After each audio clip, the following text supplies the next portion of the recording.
Welcome to the latest episode of our podcast series for financial advisors. Today's episode is Finding Your Unfair Advantage. David Canter on Bluespring, M&A, RIAs, and more. It's a conversation with the president of Bluespring Wealth Partners. I'm Mindy Diamond, and this is Mindy Diamond on Independence.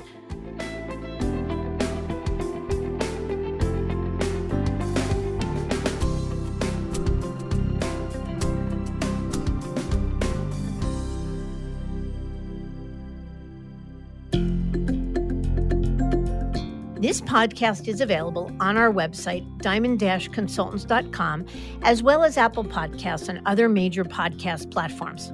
If you are not already a subscriber and want to be notified of new show releases, please subscribe right on your favorite podcast platform or on the episode page on our website. For Apple Podcast users, I'd be grateful if you'd give the show a review. Your input helps us to make the series better and alerts other advisors like you who may find the content to be relevant. And while you're at it, if you know others who are considering change or simply looking to learn more about the industry landscape, please feel free to share this episode or the series widely. It was September of 2018, just shy of this podcast's one-year anniversary, when David Canter was first on our show. Back then, he was the executive vice president and head of the RIA segment for Fidelity Clearing and Custody Solutions, responsible for driving the execution and results of more than 2,800 RIA firms across 8 territories throughout the U.S. In that episode, he shared an extensive view of independence and the custody industry, with commentary which is still relevant today, so be sure to check for the link to it on our website. The reality is that we're in an industry in which change is common, and even those in the C-suite often feel the pull of a new opportunity to achieve their best business life. And David is the perfect example. A nearly 13-year veteran of Fidelity, David left the firm in August of 22 to take on the role of president of Bluespring Wealth Partners, a subsidiary of Kestra Holdings. Bluespring launched in 2019 with a mission focused on acquiring independent wealth management practices that have their sights set on growth, succession, and continuity. No doubt, independent business owners have a growing field of options when considering selling all or a piece of their business. And in what continues to be an active M&A market, Bluespring has been attracting their fair share of headlines. For instance, they closed out 2022 with 9 acquisitions that represent more than $3 billion in assets under management. And David's view of 2023 is an even more aggressive push to expand their footprint of partner firm acquisitions. There were few people in this industry who had David's unique combination of experience and knowledge, nor is there anyone as generous in sharing all that he knows. So I'm thrilled to have David join us again. In this episode, with my partner, Louis Diamond, David talks about an evolving industry and how that impacted his choice to leave Fidelity for Bluespring. He discusses what life was like in the independent world before it was cool and what he sees as the key traits of the most successful practices. He talks about Bluespring's unique value proposition, and he shares his perspective about M&A, valuations, and deals in the coming year. Plus, he offers advice on what current and prospective business owners alike should know before considering a capital partner, and much more. It's a great conversation with plenty of key takeaways, so let's get to it.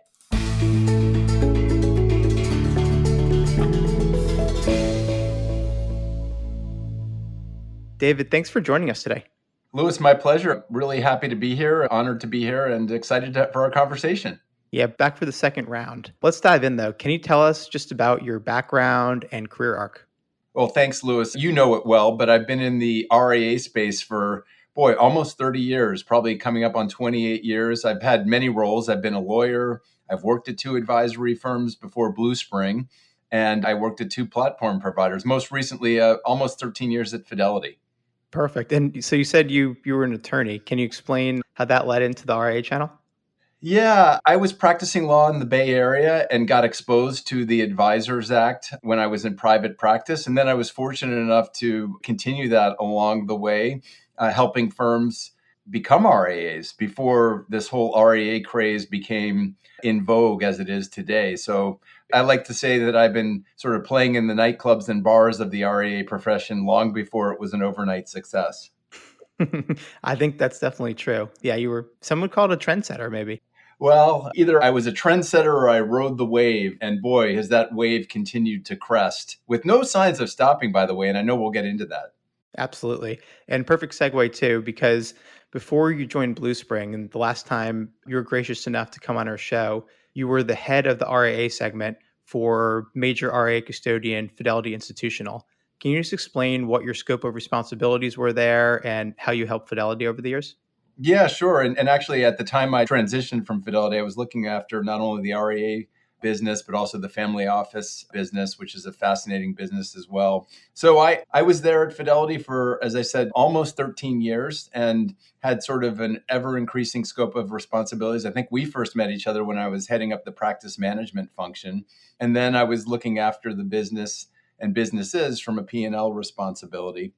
And the business keeps growing as the RIA profession grows. I think, as you know, there are about 15,000 SEC registered advisors now, and more than that at the state level. So as that business grows, and you've heard me say there's a bull market for advice, and we can talk about that. There's a bull market for advisors. That business continued to grow with it. And I see no signs of this movement, this evolution to fee only or fee based advice. That's what advisors want to deliver and what consumers are craving as well. Can you explain what you mean by there being a bull market for advisors or for advice?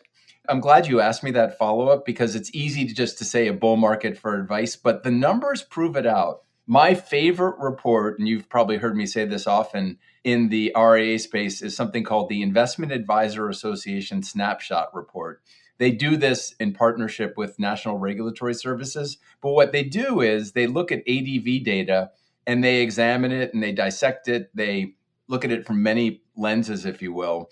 And there are four things that I think are important for everybody to keep in mind. Number one, the number of registrants keeps growing. As a matter of fact, over the last reporting period, it was 6.7%, almost 500 advisors. So as much as there's talk about consolidation, there's just this self-renewal that happens.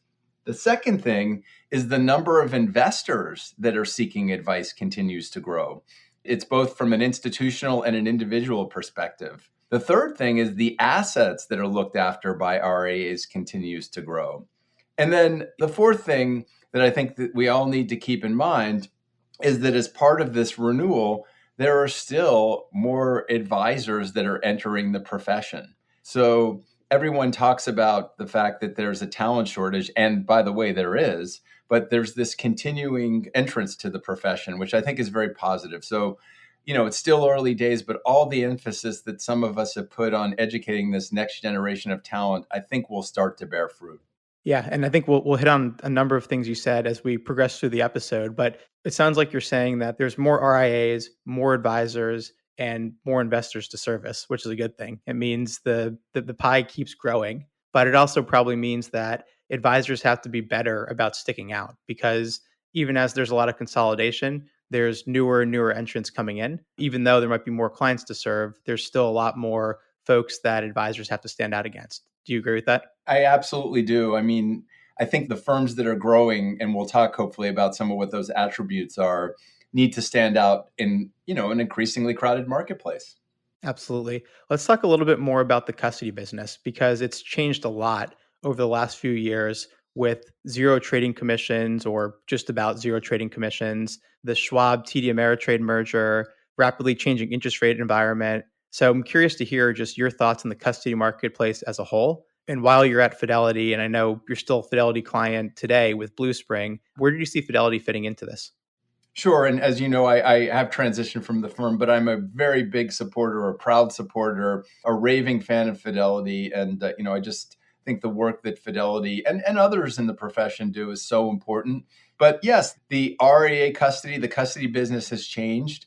One thing I would say, some people call custody a commodity. I actually don't think that's the right description. I think it's a very important utility business. Commodity, as you know, represents goods that are basically fungible at the time of sale or transaction. What custodians like Fidelity do and do very well is a complex series of technology, of people, processes to actually make the custody, the execution and trading of securities, and all of the related actions possible. And it takes capital, it takes training, it takes expertise and scale.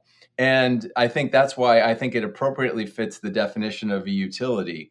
And I think some in the marketplace overlook what an important and vital function this is that can't be easily replicated, frankly. You think about what it takes to execute and trade securities, what it takes to look after each individual account that we all have registered, the managing of corporate actions. It's a very complex series of transactions. And I think that what custodians like Fidelity have done and done well is be able to introduce an appropriate amount of scale and mixing that with good service. Interesting. And I think that's what I would want the audience to understand.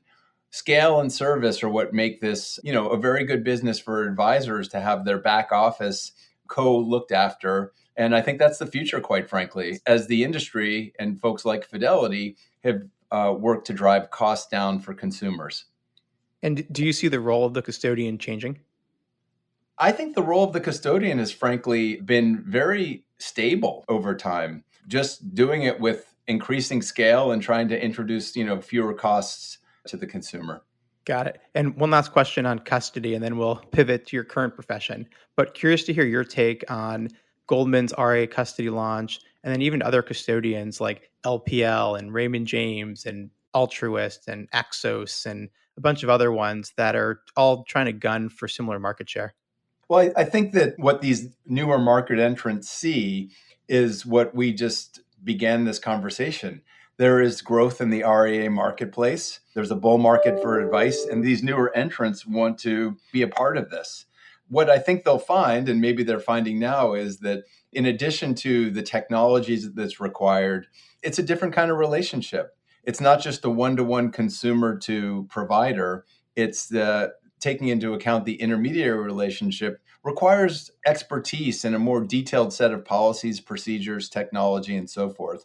So I think there's going to be a lot of words that are yet written or more chapters to this story. So David, you were in the RIA channel, as you said, before it was cool, and would love to just hear your perspective on the evolution and the professionalization of the space, because you've had a front row seat at Schwab, at Fidelity, and now in your new role, and really just you've been able to sit back and watch and see this amazing segment of the industry evolve. So I would love to hear your thoughts on that.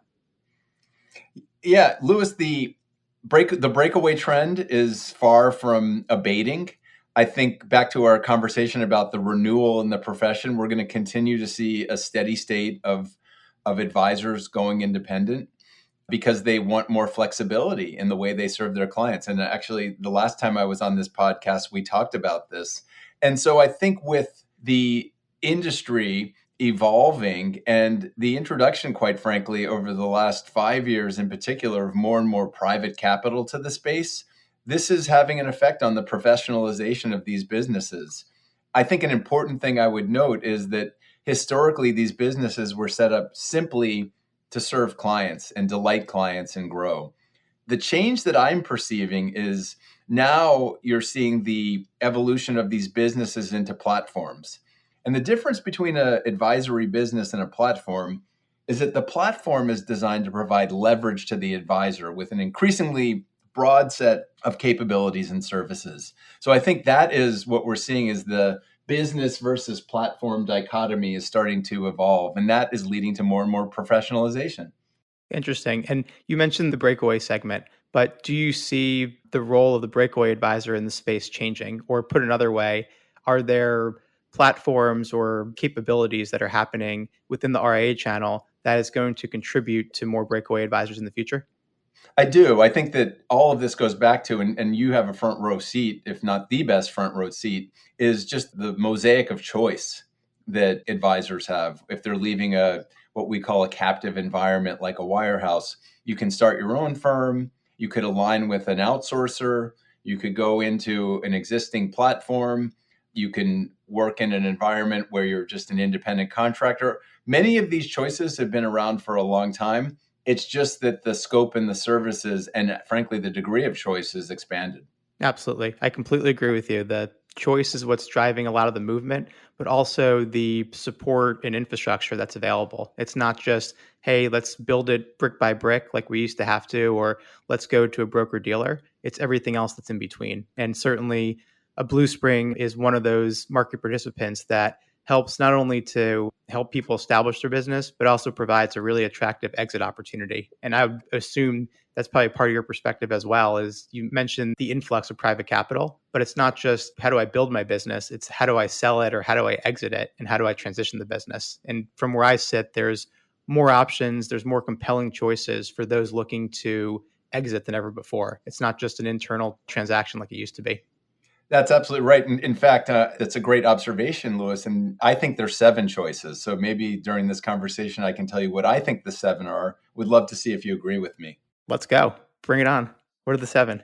Here we go. Choice number 1. If you're an advisor and you're looking after clients, do nothing. You don't have to do anything. But in my view, if you do nothing as you're thinking about your future, it's probably, at your potential peril and that of your clients. Number 2, and you nailed it, pursue an internal transition to G2 or, in some cases, G3. By the way, all of these have pros and cons, and perhaps we can talk about them today or maybe in a future podcast.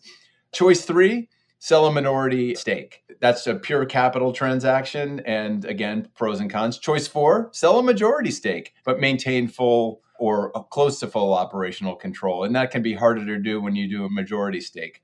The next choice is the Bluespring model. Sell a majority or full stake, maintain your brand, keep your entrepreneurial spirit, but you're part of a different family. But you still have your client experience, your brand, and you've sold a majority or full stake. The next choice is join an integrator. So sell a full stake, or perhaps less, but generally a full stake. Your brand goes away. You get to take advantage of a number of operational processes, other services, and focus on serving the client. Now, an example of that would be like a Mariner or a Cap Trust or a Mercer. I don't like to characterize other cohorts. I have a lot of respect, by the way, for each of those firms that you mentioned and know them personally, but I think that's right. And then finally, the last choice is try to do it on your own and do a crosstown merger or a regional merger and create that scale. So I think many of the choices that involve combining businesses and processes involve scale. Just taking capital and not getting scale is probably on the other end of the spectrum. But let me pause, Lewis. I mean, you know this space well. I mean, what am I missing? What are we missing? Are those the choices or are there others? I think those are the choices. Yeah, if you're thinking about how to transact your business or solve for succession, I think that's right. Maybe an 8th one would be looking really hard to find someone to hire, whether it's an acqui-hire, so acquiring a small practice to come in and be your succession plan, or going out and hiring a servicing advisor or an advisor with a small book to come in and kind of facilitate that somewhat internal succession plan. I think the great thing is that like we talked about, there's choice. 8 different options. There's pros and cons of each. There isn't one that's dominant. Otherwise, that would be the only thing advisors did. So as advisors look to monetize their business, it means that a really active market can develop because they have the number one option is do nothing. And then if they wanted to go external, there's tons and tons and tons of choices. And you're leading the way on one very compelling option as well. Well, great. Whether 7 or 8, you're right. What has happened over the last 5 years, I would say, is just this explosion of choice. And choice is good. It's good for the advisor. It's good for the consumer. It's good for the profession. Absolutely. In the past, I've heard you talk about how independent advisors need to find their unfair advantage. I love that term, unfair advantage. Can you elaborate on this and maybe some examples of advisors or firms that you think have really leaned into this concept? Absolutely. And I get that term because I do a lot of work. You've heard me talk about this here in Boston with a group called Boston Harbor Angels. We invest in startup businesses at really the ground level, the angel investing level. And by the way, as an aside, it is a great way to produce tax losses. But we always ask 5 questions. What's your target market? What are your capabilities? Who are the people? How are you organized? What is your infrastructure? And finally, what's your unfair advantage? What makes your business distinct so that it can't be replicated?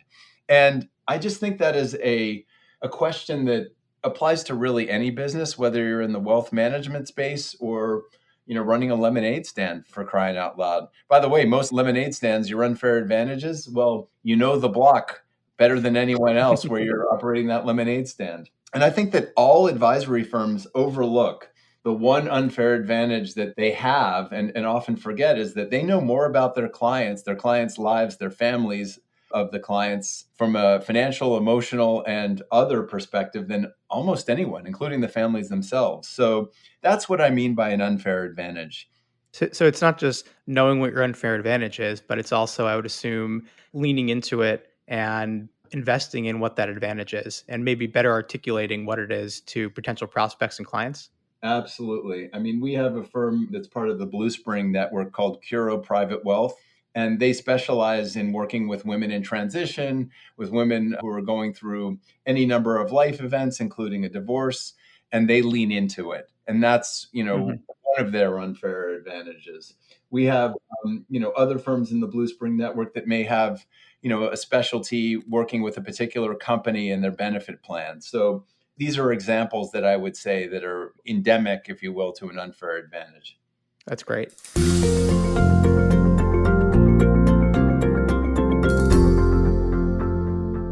So let's pivot to Bluespring then. How come you decided to make the move to become the president of Bluespring in the middle of 2022? Obviously, you had a really compelling and interesting job within Fidelity. So why'd you take on the challenge of starting something new? Yeah, thank you for asking that, Lewis. I mean, I had enjoyed a great career at Fidelity. And yeah, again, I'm just so grateful that I had that opportunity. Have a lot of respect for the company. But like many people, I had been doing it for a while. And there were three things, you know me, I talk in threes and fours that made me think, well, it's time to see if there's another mountain for me to climb. Number one, I had sort of reached a degree of mastery, or at least what I thought was mastery in the role. Number two, I had played a role in developing a really, really strong team that's, still there at the company who are my great friends. And then the third thing is give other folks a chance. And at the same time, wanting another challenge, another mountain to climb, as folks might see, and learning. And I believe in continual learning and growth and improvement. So I looked around the marketplace. I talked to a number of folks. I also would never go to any type of company that could be viewed as competitive. So I wanted to work at a place that was complementary, if you will. And Kestra, Bluespring are good clients. And so when I found this opportunity to lead and help grow and develop a platform, it really appealed to me. So there you have it. Here we are. And also, I got a chance as part of the get to know you to know the partner firms that we work with at Bluespring. James Poor, who's my boss, I've known him for over a decade and have a lot of respect for him. So it all just fit. And in this point in my life, probably like you want to work with people who you can bring out the best in them and they can bring out the best in you. And it worked out to be a great fit. Terrific. And you mentioned Kestra. So Bluespring is a business unit or a subsidiary or a partner within the Kestra financial family of businesses. Can you just explain broader Kestra and where Bluespring fits into this order? Sure, sure. Bluespring is part of what we call the Kestra Holdings ecosystem. So Bluespring is the RIA acquisition unit, a separate subsidiary. Actually, we call ourselves a practice management consultancy that just happens to be in the RIA platform and acquisition business. And I can come back to that in a moment. But then we have some sister businesses. We have two hybrid RIA broker dealers that are part of the family. One is Kestra Financial, another is Grove Point, a more regional hybrid advisor and broker dealer. There's a trust company called Arden Trust. We have a investment management function called Kestra Investment Management. And it all is designed to provide a platform, if you look at all of these services, to serve advisors and investors. It just so happens that Bluespring focuses on RIA acquisition, but we do so from a practice management perch because we're trying to help the advisors that we ultimately acquire and partner with grow and compete in the marketplace and offer them a broad set of capabilities. But we take it as our duty, our mission, if you will, that any firm that we talk to, we want to, even in the event we do not elect to partner, to provide some value as they think about their future, as they think about perhaps the 7 or 8 choices that we talked about, or they think about ways to grow, they think about ways to expand their talent base. Interesting. So, I mean, you hit on some of the value prop of Bluespring, but maybe just like take it back to square one. What does Bluespring do? How does it work? And when you look to acquire or partner with a business, what does that look like? So we look to partner with standalone firms that are standalone RIAs, or perhaps a standalone firm that is an RIA that is also drafting off of a broker-dealer platform. So they may have some broker-dealer business. But the thrust is they're in the advice business. They're fee-only or fee-based. And to date, we've done, I think, 29 acquisitions. We're in 17 states. And our model is the entrepreneurial model. When we buy a firm, the firm maintains its own brand.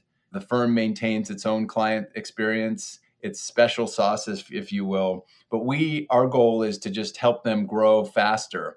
Now, here's what we look for, Louis. We're looking for firms that are doing at least $1 million in EBITDA. We're looking for firms that also have an ensemble practice that they represent, so a team-based approach, no silos.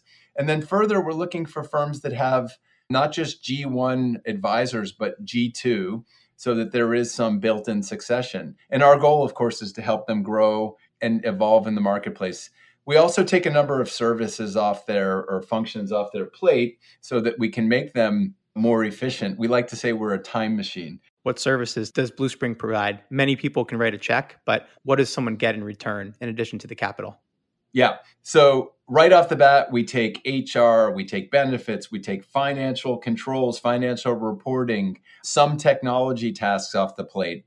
And then we have a set of services that are on offer that the advisory firm can take advantage of, but is not required. And that includes our marketing consultancy. We have a number of consultants on staff, which includes a team of 70 in our technology team that is also part of our larger ecosystem.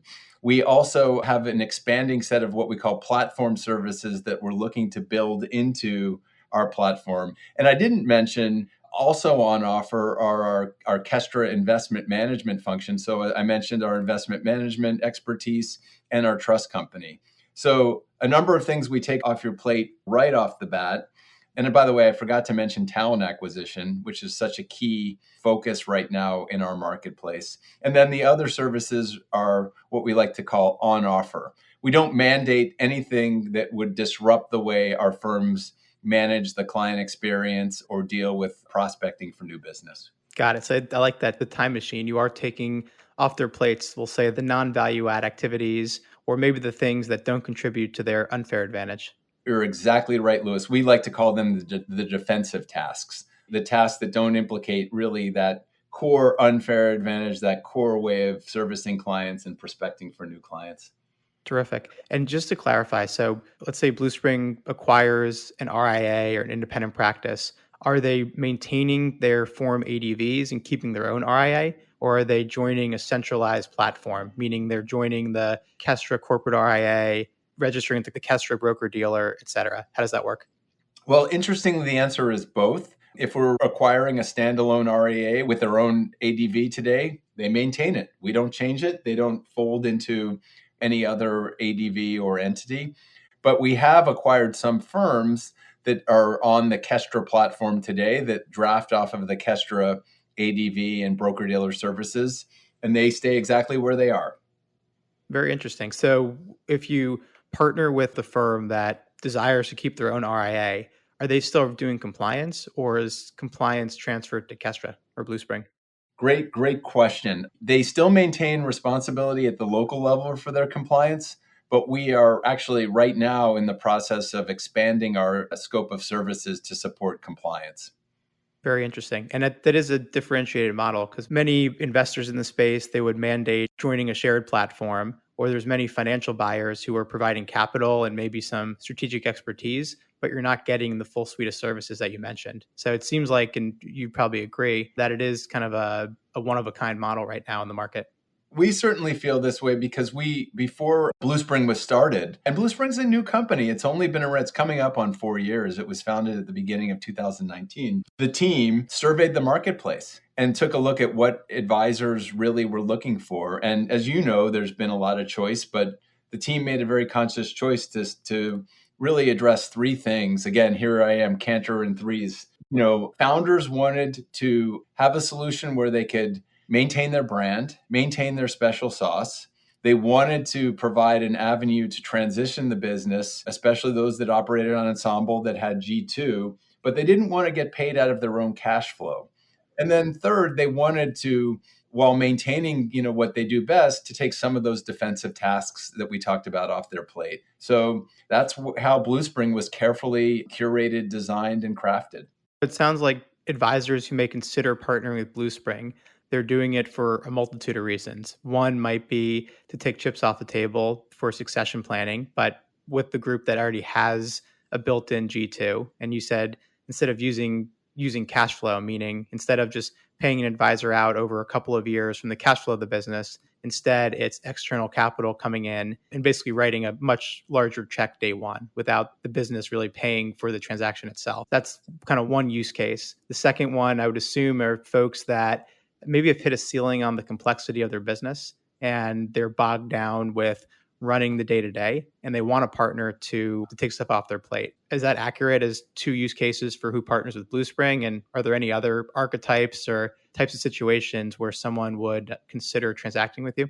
I think those are two very fair use cases. The other element that I should emphasize is I think that the advisors that are a part of our network want to be part of a community. So we do a really detailed job, careful exercise in trying to understand how a new firm would fit into our culture. And through the events that we do, through the best practice sharing, we're trying to curate a community and a culture that is one of collaboration and continuous learning. So we're careful stewards of the culture. And it's the old adage that you know quite well, is that advisors that have run these businesses and have done so very well and successfully want to be part of something bigger than themselves. And I think that is also an attraction for the G2. I should mention that we operate in partnership with Philip Palavev, who something called our G2 Successor Academy. So one of our unfair advantages is that we are all about succession planning, and we buy firms, or I should say we partner with firms that have G2, but we're here to help further develop them as they grow into being the leaders and growth engines of these businesses. And Philip, for anyone who isn't familiar, is the mastermind behind the book, and I think his company is even called the Ensemble Practice, which is extremely influential in the space. So I guess what's an example then of, so you partner with a firm that has a G2. How is it that Philip and your team are helping to groom that G2? What are a couple specific things you're helping them master? Sure. Well, every year we send a number of G2 leaders to the Successor Academy that we operate with Philip. And it's a 2-year program where they participate in studies and business simulation and also in peer-to-peer learning as they think about real problems associated, or real challenges, problems, opportunities associated with running and growing these businesses. So we're actually impaneling our next class as we speak. Very interesting. And it's a challenge for any standalone business, is how do you take time to train and groom the next generation if you're lucky enough to even have it. So it seems like the practices you're partnering with, they already got things figured out. They're already successful. They've thought ahead to have a G2, but maybe there's something missing that couldn't be accomplished by remaining a standalone. Precisely right. How about, so we talk often to advisors or firm owners that are considering selling or merging their practice. And hands down, the hardest concept for a business owner to grasp is, what's it going to feel like to give up a controlling stake in the business? With your model, you don't have to fully conform to a brand and to one way of doing things, but you're still not you're not only answering to yourself. You now have a new owner, and there's certainly some elements of control that you give up. How would you counsel a prospective seller on giving up control and thinking through this really challenging concept? Well, you'll appreciate this, Louis, because it goes right to the way you approach transitions, because these are transitions. I always ask, what's driving you to make this decision and why now? So why and why now? And then it's an emotional exercise, because basically we're working with founders who are having a transition with respect to their life's work. So it's all about understanding motivations, understanding how we can be a help, how we can be a force multiplier, how we can actually help things grow over time. but craft a solution for their clients and their associates. When we talk to founders, they really are concerned with three things. Here it is, Canter in threes again. How can I make sure that my clients are looked after? How can I make sure that my associates and teammates are looked after? And then finally, how can I make sure that I'm getting a fair price for this business that I've worked so hard, put blood, sweat, and tears into over the years? And so that's the paradigm that we try to operate within. Yeah, I agree with you. Even though you're very compelling and very good at your job, you're never going to talk someone who isn't ready to give up some element of control and transact their business into doing a deal. All you can do is give them the perspective of how you might be able to help them. And perhaps if their needs or gaps match with yours, then you have a shot at earning their business. So I completely agree with you. Let me come at you with two likely objections you get very often. I want to see how you respond. The first one is, okay, I'm selling today, but I'm growing the business. I'm going to keep growing the business. It's great that I'm able to take some cash out of the transaction, but I'm going to be making less going forward. Why would I opt to sell today? It's a great question and one that we do get, but what we've very carefully put in place is the right set of incentives after the transaction.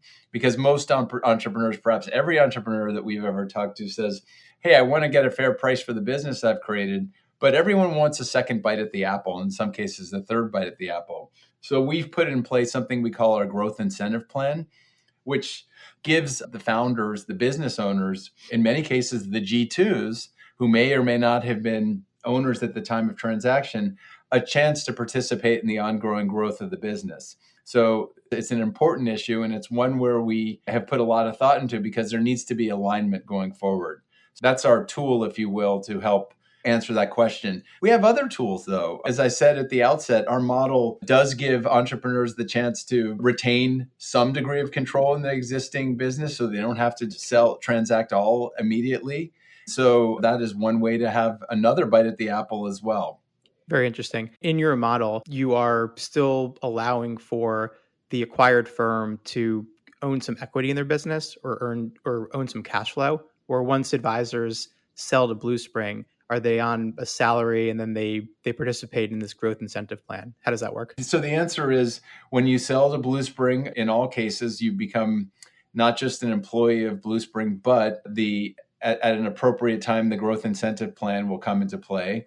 But as you noted, and as I said, you can retain the original equity in the business and have access to a portion of that cash flow as well. Understood. So it's also a differentiator because there's still plenty of profit incentive to keep growing the business. You're selling some of it, but you're not selling it all. And there's still plenty of skin in the game you have to keep growing the business and keep driving new revenue. That's right. And every sort of structure we put in place, we're very attuned and motivated to make sure that there are incentives for all parties. Yeah, it sounds that way. All right, here's my second and my final, even though there's many more, objection that you likely get. I have an internal team, or I'm going to go out and find someone to come join me. Isn't it better for me just to sell internally and just be loyal to the people that have gotten me here? Why would I sell to you? Well, I think that, by the way, I think internal successions are a wonderful tool. The problem is that we've not the objection, but the problem that we found is many of the G2s lack the capital to actually fund the equity transfer of some of these businesses just because they become so valuable and they don't have that capital. And in some cases, are not willing to take on the risk that is associated with it.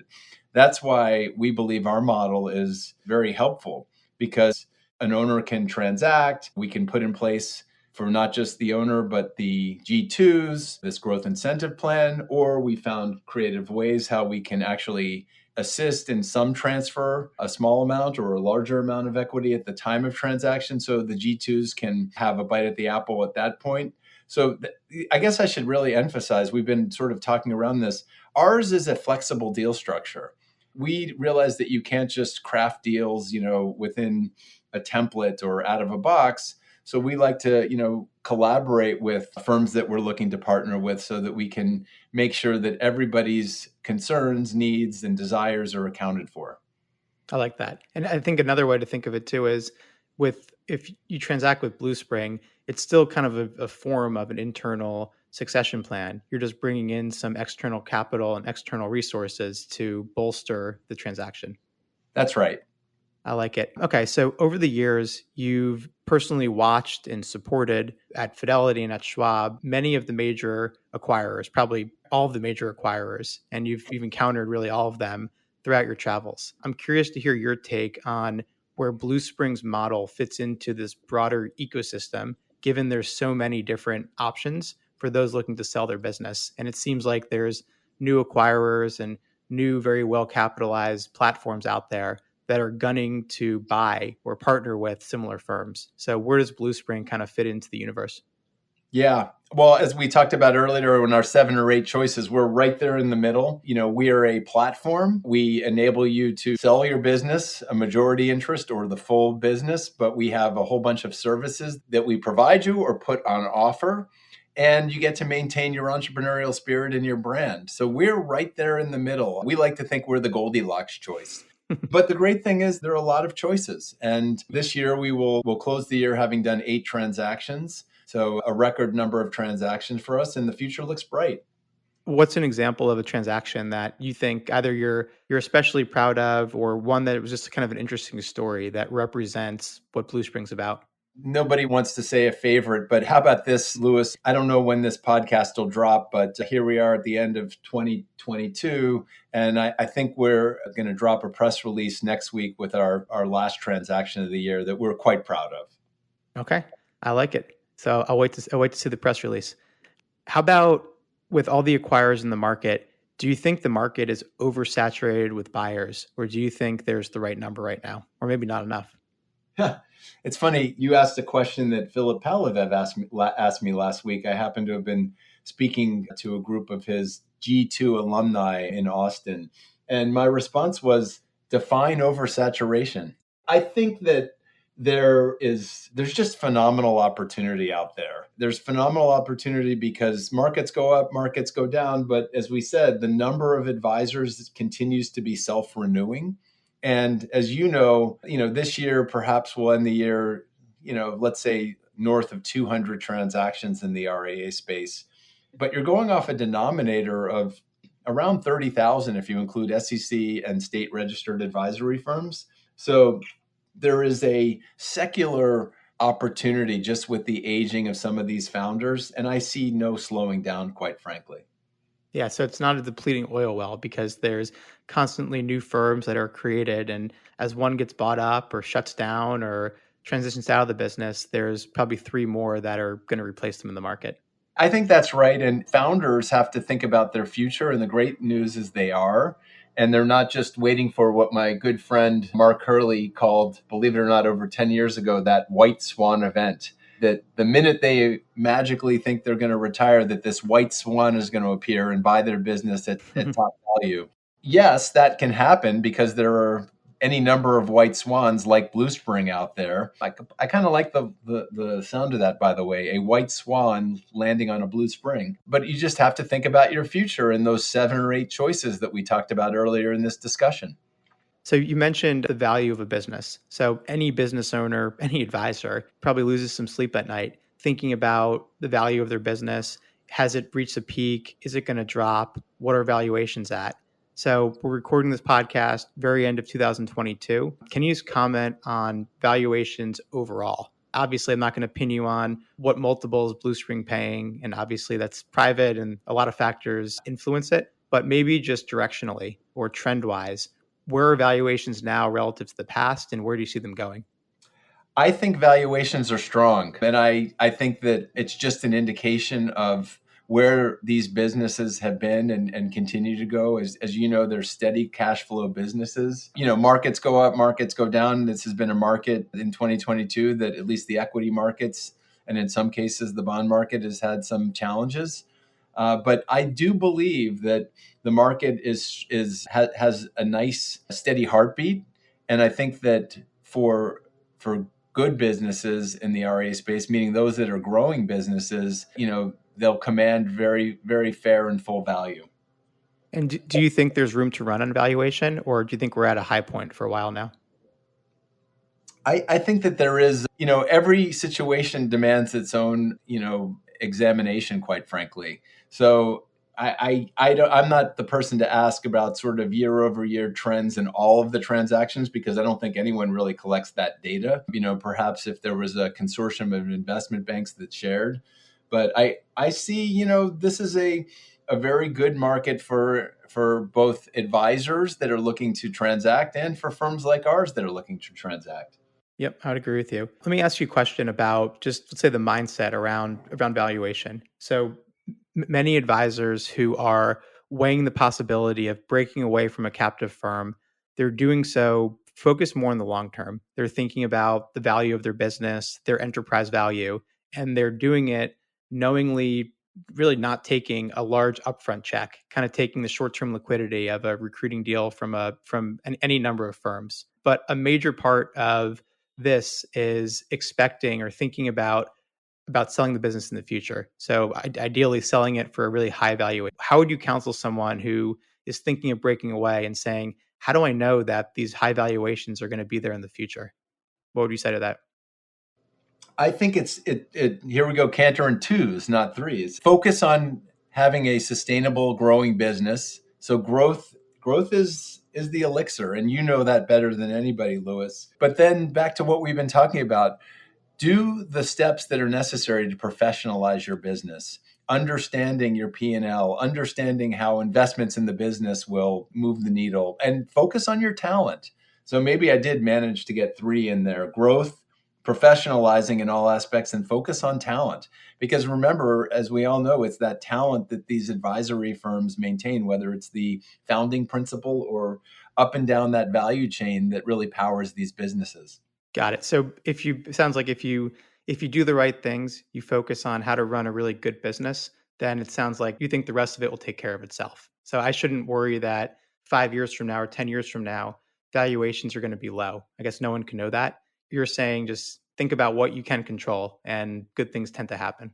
I do. And I think getting educated on the marketplace, what your options are. Just because you don't want to transact today, maybe you want to do it 3 or 5 years from now, but understanding your options and watching longitudinally the evolution of some of these platforms is a good thing. What we found is that some of the partners that we've transacted with have really sort of resulted from a multi-year relationship that's been cultivated over time. Very interesting.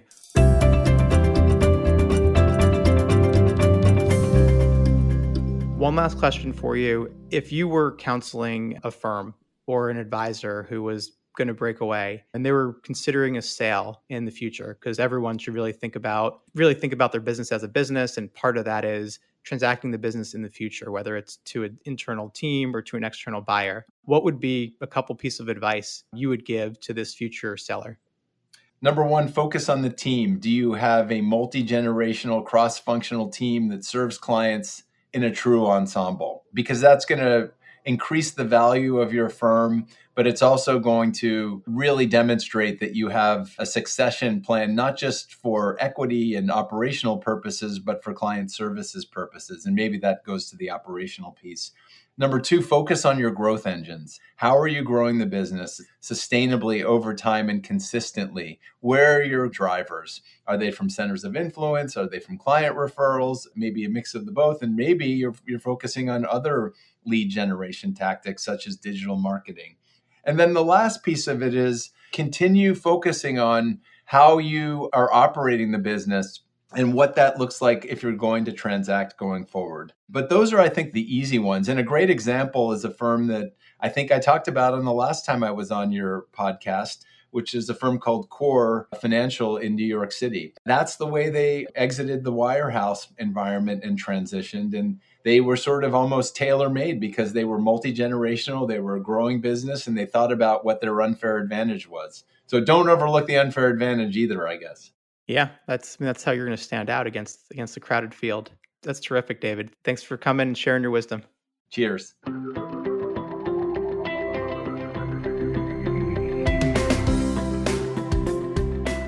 As David shared, M&A opportunities will continue for those who have taken the time to professionalize their businesses and focus on finding and nurturing talent.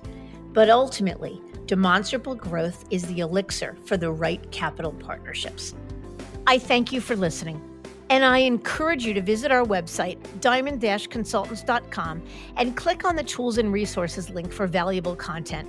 You'll also find a link to subscribe for regular updates to the series. And if you're not a recipient of our weekly email, Perspectives for Advisors, click on the articles link to browse recent topics. These written pieces are an ideal way of staying informed about what's going on in the wealth management space without expending the energy that full-on exploration requires. You can feel free to email or call me if you have specific questions. I can be reached at 973-476-8578, which is my cell, or by email mdiamond@diamond-consultants.com. Please note that all requests are handled with complete discretion and confidentiality. And keep in mind that our services are available without cost to the advisor. You can see our website for more information. And again, if you enjoyed this episode, please feel free to share it with a colleague who might benefit from its content.